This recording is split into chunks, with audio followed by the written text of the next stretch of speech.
Today we're going to talk about the 3 big mistakes that moms often make when it comes to diastasis recti. First big mistake that is very common, that was actually the mistake that I made, is doing the wrong exercises. So when you find out that you have a mommy tummy, like especially like for me, when I found out I had a mommy tummy, I knew all the right things to do. I ran a curves. Anyone know what curves is? Anybody know what curves is? Curves was a fitness for women, and that was it's gone now, but it's so old. And so I ran one of those gyms. I did aerobics instruction throughout grad school. I used to work with first-time moms as a job. Anyway, I never knew about diastasis recti. It was totally new for me until I had my second baby, and I've had 4. And so oftentimes when you realize, okay, now I want to work on my mommy tummy, what should I do? The thing comes up is sit-ups and Russian twists and planks and burpees. Those are the common exercises. Traditional ab exercises are the ones that we go to when we want to get our mommy tummies back together. That's exactly what I did. And after you do that for a while, you realize, okay, I've been doing this for a while. When is my tummy supposed to get better? And then nothing happens. Or even worse, it gets worse. I had somebody come to me in my Facebook group. She was just like, hey, I joined a CrossFit program and I thought I was going to have abs of steel, and I ended up having a pointy belly. Do you know what that is? Let me ask you this.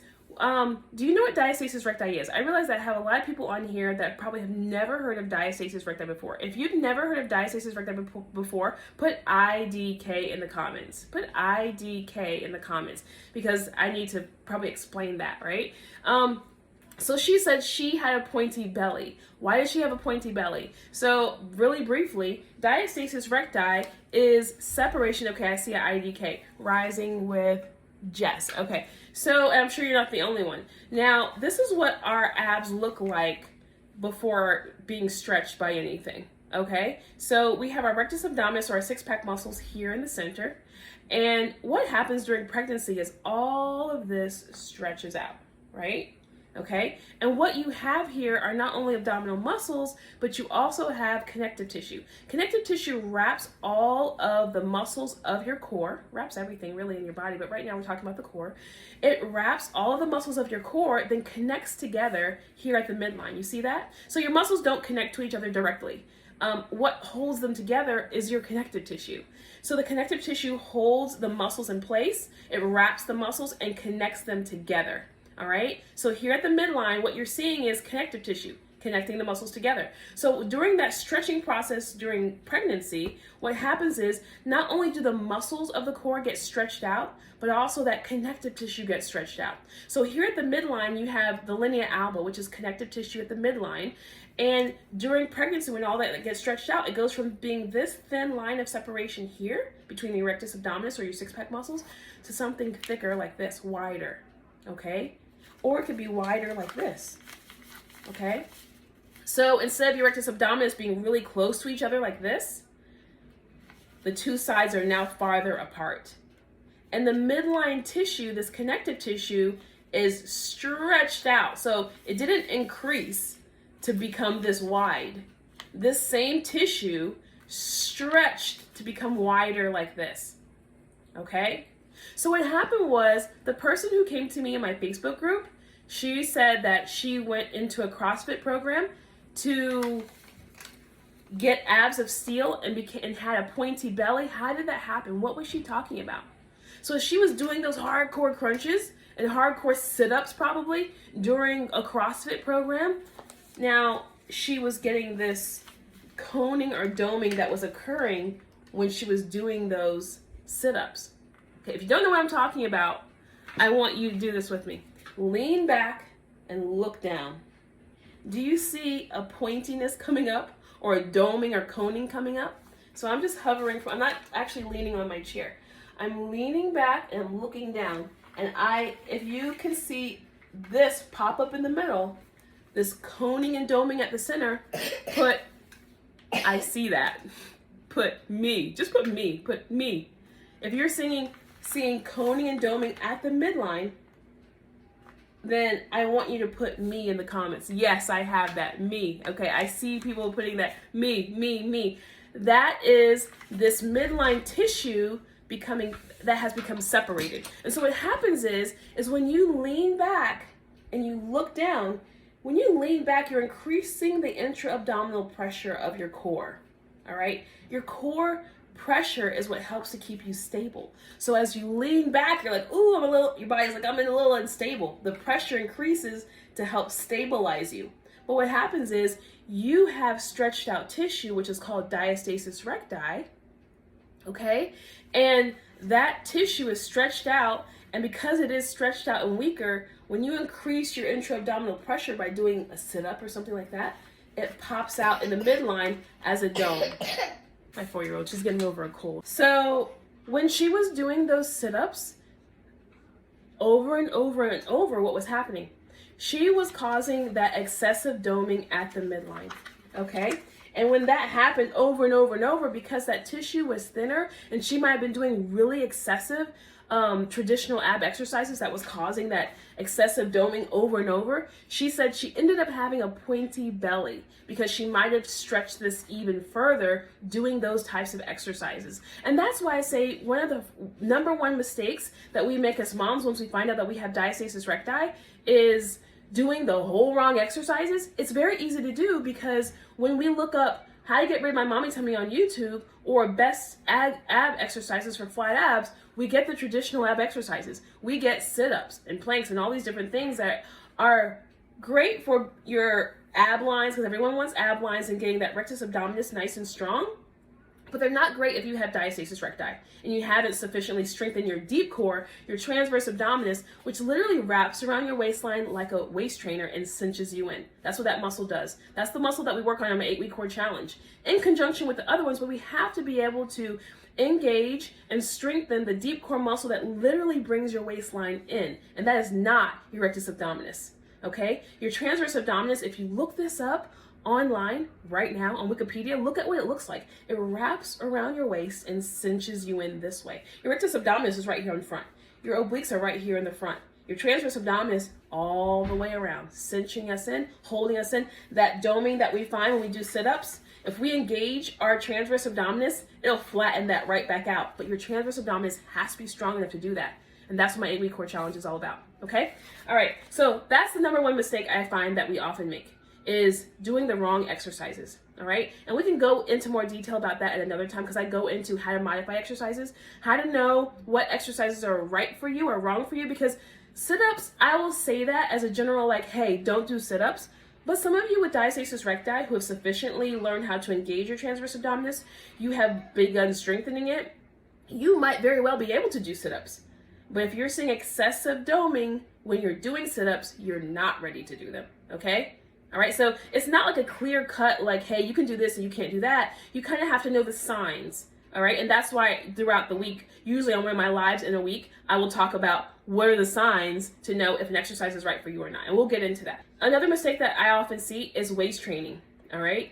With us as moms, we'll see people with their before and after pictures of waist trainers. There's so many reasons why waist training, in my, not just my opinion, I want to say my opinion, but literally, like, if you go on WebMD, because I looked this up recently, WebMD talks about the negative side effects of wearing waist trainers and how it does not help. It weakens your core. It can cause internal damage to your organs. It can decrease oxygen, absorption into your body. It can really damage your pelvic floor, which we already have issues with. Like, if you're leaking when you cough, sneeze, jump, then we already have weakness of our pelvic floor, so we don't want to do that already, because the waist trainer pushes down, okay? But then I talk into this in more depth too. Like, this is more of an overview of the 3 things that I see are often mistakes. This is our second one we're going over, we just have one more. But I go into more depth in each subject throughout the week, okay? So number 1 is doing the wrong exercises. Number 2, waist training. Again, if you've gone through all of this and you're like, okay, what do I do? What are the exercises? Just tell me what to do. All right. Just know I have all of the exercises. It's either going to be linked below this video or in my bio. Okay. If you just like, girl, skip to the chase. All right. I have my 8-week core challenge. It's always there for you. It's my flagship program. But if you're not ready to like jump in, you're not serious, you're like, I don't really know. You're not serious about me. You don't know anything about me. I have free exercises. I have free exercises that you can get started. They're either in the links in my bio or tagged in the video below the video. Okay. You can get started on that stuff like today. I will send you the links like today. Okay. So for those of you who just want to stick around and hear what I'm going to say next, just know that waist training, if you don't want to hear my full spiel on it, just Google waist training WebMD, like reputable website, and you can read all the information for yourself, what it says, and if it can help you or not. Like, just as a really short thing, if you want to wear a waist trainer for a one-time event, it's not going to hurt you. It's not going to damage your internal organs on the spot. But if you're going to wear it long term, which is what they advise to actually train your waist, it's not helpful. And it can even be hurtful. And that's the reason why I advise against it. It's not just because it's not helpful. The part that I'm afraid for you is it's harmful. It can be harmful long term. Not only that, but when you stop wearing, and these are things that people have even told me firsthand when they've come into my program and they've told me like the effects of the waist training and how it's had on their bodies. Like, I have nothing to gain by giving you this information and telling you that the information that's out there is false. And I know people like to argue with me like, oh, it did it for me. Like, well, I sincerely doubt that, because it doesn't retrain your muscles. It can reshape you a bit, like your ribs, it can kind of reshape, but as soon as you stop wearing it, your body will untrain itself. It knows what to do, it knows where to go, because your ribs are held in place by your connective tissue and your muscles, okay? So in my program, we work the muscles that are attached to the lower part of the rib cage and brings them back in, and that connective tissue. And that's why even on WebMD it said it's better to do the exercises that bring your waistline in than it is to wear a waist trainer temporarily, that's going to temporarily do that for you. But if you're just wanting to wear a waist trainer because you're going to a wedding or a party or something, and it's very, very short-lived thing, it's just a one-time, here and there, it's not going to hurt you. But it's not going to help you long term. So I just want to make sure that's clear. So first mistake that I see that we make is wrong exercises. The traditional ab exercises don't work for us if we have diastasis recti. Number 2, waist training, okay? It can cause more problems, especially for us mamas who already have weak pelvic floors and weak cores. It can literally weaken our core and weaken our pelvic floor, and those are things that we don't want, all right? The last thing I like to bring up that we often do that I consider a mistake is not doing anything. Okay, and I say not doing anything, and oftentimes we're doing it for different reasons, but one of the reasons that I see that we don't do anything is because somebody has told us that this is our new body and we have to live with it. And it is our new body, and we do have to live with it, but we can be stronger and we can be tighter. And I would even argue that we need to be stronger and we need to be tighter. Let me tell you very quickly a story. I was literally sitting on the toilet. Like, I know this is TMI. I was literally sitting on the toilet one day. This was after I had my second baby. He was not a year yet. He was not even crawling. He was kind of scooting around. So that's where I was as far as like postpartum. I was like less than a year postpartum. So I was sitting on the toilet. I turned around and reached back, and then when I came back, like I was reaching for a tissue or something, and I turned back and I felt this like immediate shock of pain in my back. I was like, oh no, what is this? I like tried to stand up and couldn't. I literally had to kind of crawl off the toilet, and out of the bathroom. And I remember my son, who was like 6 or 7 at the time, because this was my second, my older one was 6 or 7, and he sees me crawling in the hallway. He's like, Mommy, why are you crawling on the floor? I'm like, this is not funny. I'm hurt. I'm hurting. Long story short, I had pinched a nerve in my lower back, and I went to the physical therapist, and they were like, you pinched a nerve because your deep core is weak. You need to work on your diastasis recti. And what happens is, and this is what happens, I get moms who come to me and they join my program, and they say within the first month, usually the first 4 to 6 weeks, their back pain gets better or goes away. Okay, and this is why, because like I said before, your transverse abdominis wraps around your waistline like a corset, cinches you in. Now it holds the organs in the front, but it also holds your back in the back. Okay, so it supports you. It kind of is like this. This is similar to what I received from, it's not a waist trainer, it's similar to what I received from my physical therapist when I had the injury. Like, I was like hunched over because I was in so much pain, I couldn't stand up right. He gave me a brace like this, and I could immediately sit up. I was like, oh wow, I've been suffering for like 3 days, and all I need to do is put a brace on to hold myself up. But you know what was made clear to me was that this is the job our transverse abdominis is supposed to do. But when our core is very stretched out, our diastasis recti is stretched out, the connective tissue in the center is stretched out, all of this is stretched out. If it's stretched out in the front, it's also not very tight in the back. So we don't have the back support we need. Okay, so that's why I say, I argue that it's not just something we should do or that we might prefer to do as far as strengthening and tightening our core, but it's something that we need to do, because a lot of us as women, especially as we get older in age, we're very prone to lower back problems. And now I wonder if it's because of unresolved deep core weakness. Okay. Even my mom, like, she was just like, honey, maybe I need to start doing those exercises that you have for your program, because she was content and accepted like how her mommy body looks. Like, and that is totally okay. Like, I have stretch marks, I have loose skin. Like, I could get that fixed with surgery if I was uncomfortable with it, and that's not something that I wanted, but I'm okay with that. But what I wasn't okay with was having a weak core.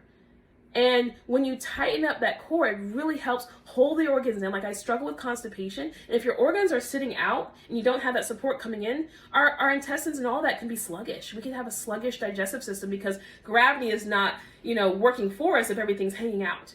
Okay, so that was something I wasn't okay with. Having back problems was not something I was okay with. So we have to figure out, when it comes to accepting our mommy bodies, what is it that you want to accept and what do you reject? Like, okay, look, doctor, I reject having a weak core. I don't accept that surgery is considered the only answer for this. I want to be stronger and I want it to be tighter. Okay, so I don't know if you can hear my kids in the background, but I have one here, my poor babies. They're just getting over a cold, and I have 4. 3 of them have been sick over the last week. So one's in here, poor thing. They're getting better, but she's like sniffling and coughing, and the 2-year-old is just running around up there yelling. I don't even know what he's saying, but my husband's out there, so we're gonna leave that. He's saying, dad, dad, dad. Okay.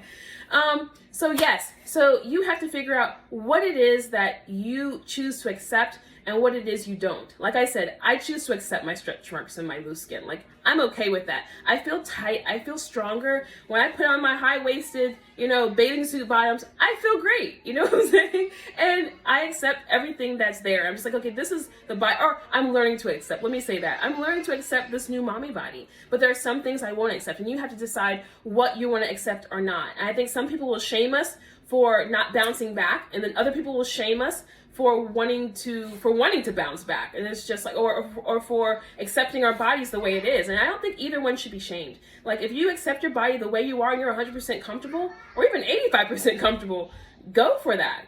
Be happy with that. But if you aren't comfortable and you want to, tighten and strengthen, there's nothing wrong with that either. Like, nobody should be shamed. We should just get to do what we want to do for our bodies. Okay.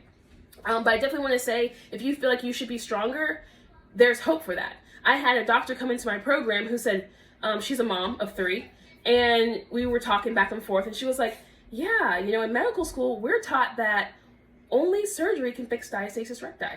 I was like, really? Wow, that's interesting. She was like, yeah, but then I saw all your before and after pictures and your testimonials, and, she was progressing through my program, and she found herself, she was about 3 inches separated, like, as far as her rectus abdominis from each other, so that might be like something like this. And then she gave me, she sent me her measurements and say, how are you doing? I was checking up on her, and she's like, oh, you know what? I went from 3 fingers to about 1.5 fingers. So she went from this to a less stretched out diastasis of about that. Okay, and that's within a normal range. All right. And so, it really makes a difference. And she learned for herself that what she had learned in college, what she had learned in medical school was no longer accurate, that their exercises can help. Exercises can strengthen and can tighten. Okay, so if a doctor has told you, or a healthcare professional has told you that there is nothing but surgery that can help you, and so you might have given up or not even tried because you felt like, well, there's nothing I can do. My doctor said this is my new body. I just have to look. I just saw that comment today. Like, I get lots of comments and questions all day, every day on all my different platforms, Mommy Mango, on wherever, from Facebook to, Instagram, YouTube, here on TikTok, on my website. Like, I get questions from everywhere. And just today, I promise you, somebody was saying, yeah, I thought only surgery could fix this. I thought there was something I could do. So you might have stopped trying because you feel like surgery was the only answer. I just want you to know that a lot of us as health professionals were not fully informed. Because when I used to work with first-time moms back in 2009-ish, maybe. Because that was when I was pregnant that I was working on a program for first-time moms. Because my background, I'm a health educator. That's what my master's is in. My undergrad's in biochemistry. And I did fitness because it was like my side job during grad school that I did to make money. And I just fell in love with it. So I got into fitness during grad school as a fitness instructor, and then ran an all-women's gym after graduate school. So that's how I got into the fitness. But I was already into health because that's what my degree's in science because I was pre-med biochemistry. So anyway, you know, all that time in working with women one-on-one, even doing core classes, teaching core classes to women, I never knew about diastasis recti. And I was all wrong in my approach and how I help them. So I know, like, as a health professional firsthand, some of us are just sincerely mistaken. So I'm not poo-pooing doctors or any health professional that's told you otherwise. I'm saying that I was that health professional that worked with first-time moms and never told them about diastasis recti or what to do about it because I didn't know. You know what I'm saying? And the doctor who was in my program, she didn't know. I had another woman who went through my program, and she's going through my weight loss workbook right now, and she was saying, like, her and her husband, who was a doctor, did not know very much about diastasis recti, and they were just floored. They read through my whole weight loss workbook. She went through my whole 8-week core challenge program. She's one of our biggest, like, cheerleaders when it comes to, you know, cheering on other moms to get through the program. I just love her. And she was saying, like, yeah, my husband didn't know anything about this or what to do about it. You know, so these are medical doctors who just may sincerely not know. They're not trying to be mean. They're just trying to give you the information that they know. So if that has stopped you from moving forward because you think this is my body, I just have to live with it, just know that you can be tighter and you can be stronger. No, we may not be 100% pre-baby. I'm going to always have these stretch marks. I'm going to always have a little loose skin. But I am so much tighter than my before picture you'll see on the website. Okay? I'm so much tighter, so much stronger. I don't have those back problems anymore that landed me in the PT office because I literally could not stand up straight. That's not me anymore. All right? It doesn't have to be you either. So I just want to, you know, bring that up. You can be encouraged that there is something that you can do, and maybe you've tried different things and they didn't work, and that's because you might have tried the wrong things because we were misinformed. But now you have the information that there's just way more that we can do. Excuse me. Stop. Manny. No, really. You're doing too much. You're going to knock down my whole tripod light situation. Did you want to say hi too? Say hi. Hi. And Olivia. Want to say hi?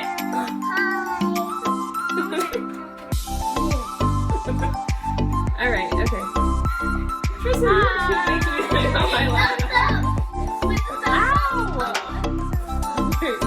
Thank you for joining me. Thank you for thanking me, and I'll see you next time. Bye.